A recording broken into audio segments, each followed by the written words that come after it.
चलिए अब एक कंपनी की बात करते हैं, मारुति की, जिसने FY23 में रिकॉर्ड 19.5 लाख से ज़्यादा गाड़ियां बेची। हालांकि मार्च में कंपनी की कुल घरेलू बिक्री 2% घटी है, लेकिन आंकड़े अनुमान से बेहतर हैं। ऑटो बिक्री पर खास चर्चा के लिए हमारे साथ कंपनी के senior executive director Shashank Srivastava ji जुड़ रहे हैं। शशांक सर, बहुत बहुत स्वागत है आपका CNBC आवाज़ पर। और नंबर्स पे पहले बात करते हैं, तो जो ये मार्च का महीना था, हमें थोड़ा सा एक्सप्लेन करिए कि कैसा था डिमांड के लिहाज से, और अब चूँकि FY24 में हम लोग एंटर कर रहे हैं तो उसका आउटलुक कैसा दिख रहा है आपको? देखिए, अगर आप मार्च के महीने की बात करें तो मार्च के महीने में इंडस्ट्री में 3,36,000 गाड़ियां बिकी। होलसेल के नंबर में बता रहा हूं। और अगर गुज़िश्ता साल से इसका मुवाजना करें जिसमें 3,22,000 गाड़ी बिकी थी, तो इसमें जो ग्रोथ है वो 4.4% है। और रिटेल में भी लगभग इसी तरह की ग्रोथ हमको तकरीबन देखने को मिली है। ये दोनों जो आंकड़े हैं होलसेल के और रिटेल के, ये सबसे आज तक के सबसे हमारी जो तारीखी जो है इसमें ऑटो इंडस्ट्री की, उसमें सबसे ज्यादा के आंकड़े हैं ये। और अगर आप इस पूरे साल की बात करें, जो गुज़िश्ता माली साल था 2022-23 का, उसमें 38,90,000 के करीब गाड़ियों की बिक्री हुई है। और उसके पिछले साल यानी 21-22 से मुवाजना करें तो उस समय 30,70,000 के करीब गाड़ी बिकी थी। मतलब मार्केट में इस वर्ष 22-23 के साल में 26.7% का इजाफा हुआ है। तो अच्छा रहा मार्केट। और ये आज तक के पैसेंजर व्हीकल की जो तारीख है हिंदुस्तान में, उसकी सबसे ज्यादा सेल रही है। तो काफी अच्छा साल निकला और हमें उम्मीद है कि ट्रेंड पॉजिटिव रहेंगे आगे आने वाले इसमें रुझान। हालांकि जो ऐसी जो पेशगोई की गई कि अगले साल जो ग्रोथ है वो 5 से 7% के दरमियान रहेगी। और इंडस्ट्री में करीब 40 से 41 लाख गाड़ियों का जो है ऐसा इम्कान है कि इतनी बिक्री होगी अगले साल। ओके शशांक जी, अभी हम लोग जो ताज़ा तरीन माहौल देख रहे हैं उसमें डीलरशिप इंक्वायरी और फुटफॉल्स में थोड़ी सी कमी देखने को मिली, खास तौर पे आखिरी के कुछ हफ्तों में। क्या ये किसी प्रकार की चिंता के साइंस दिख रहे हैं? कोई डिमांड में कमी के संकेत मिल रहे हैं क्या? देखिए, जहां तक इंक्वायरीज का सवाल है, इंक्वायरीज तो मार्च में भी हमने उसको जो है मुस्बत हैं, पॉजिटिव हैं। लेकिन हाँ, जो बुकिंग्स का जो रुझान है वो थोड़ा सा जरूर कम हुआ है।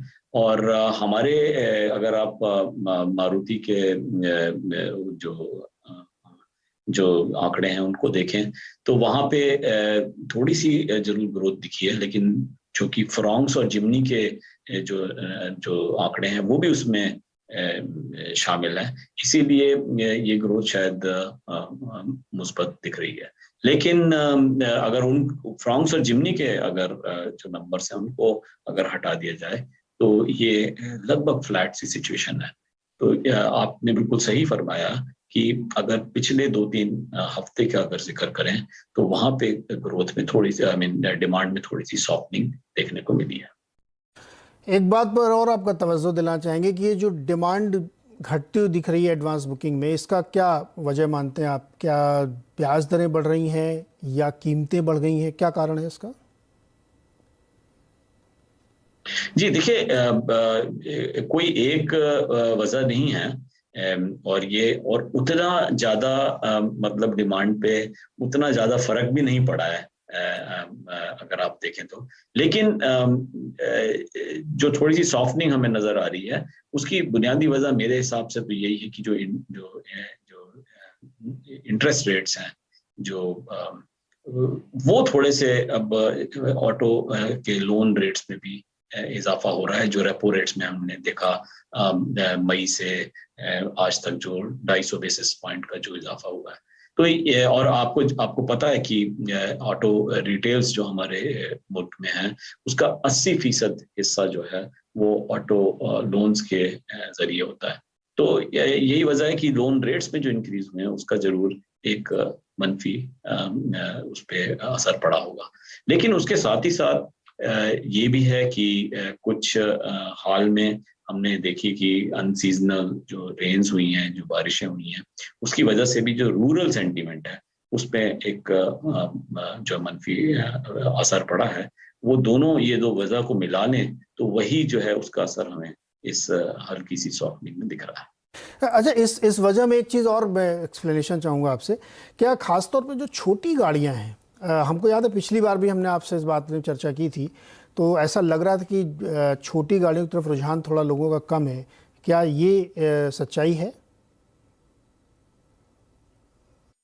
नहीं, देखिए, अगर आप मार्च के मुतालिक बात करें तो हाँ, ऐसा जाहिर सा होता है कि वहाँ पे कुछ गिरावट आई है। लेकिन ये एक अगर आप रुझान के उसमें देखें तो रुझान इस साल, मतलब जो गुज़िश्ता साल 22-23 का जो माली साल था, उसमें हमने देखा कि दरअसल 20% का इजाफा हुआ है हैच सेगमेंट में। तो वहाँ तो 21-22 से अगर मुआवजा करें तो जहाँ पे करीब 11,52,000 गाड़ी की बिक्री हुई थी, इस 22-23 में वो बढ़ के 13,42,000 के करीब हो गई। तो 20% की तो इजाफा हुआ है। तो लेकिन हाँ, अगर आप सिर्फ मार्च का अगर आप देखें, और मुझे लगता है मार्च के उसको सिर्फ वो थोड़ी सी तंग नजर अगर जिसको कहेंगे वो होगी, अगर हम सिर्फ मार्च के आंकड़े जो है उसको देखें तो ओवरऑल तो 20% का इंक्रीज हुआ है हर सेगमेंट में। ओके, तो हर सेगमेंट में ओवरऑल तेज़ी है और 2024 का आउटलुक भी ठीक ठाक लग रहा है। शशांक जी, बहुत बहुत शुक्रिया हमारे साथ जुड़ने के लिए और इस नंबर्स पर एक्सप्लेन करने के लिए और चर्चा करने के लिए। बहुत शुक्रिया आपका हमारे साथ। मारुति का स्टॉक देखिए करीब 2.5% ऊपर कामकाज कर रहा है, और हालांकि ऊपर से थोड़ा सा नीचे है लेकिन अभी भी अच्छी मजबूती के साथ कामकाज कर रहा है। इस बीच मार्केट बिल्कुल फ्लैट है, कोई खास तब्दीली इसमें आई नहीं है। बता दें कि मनी कंट्रोल पर दिए गए विचार एक्सपर्ट्स के अपने निजी विचार होते हैं। वेबसाइट या मैनेजमेंट इसके लिए उत्तरदायी नहीं है। यूजर्स को मनी कंट्रोल की सलाह है कि कोई भी निवेश निर्णय लेने से पहले सर्टिफाइड एक्सपर्ट की सलाह लें।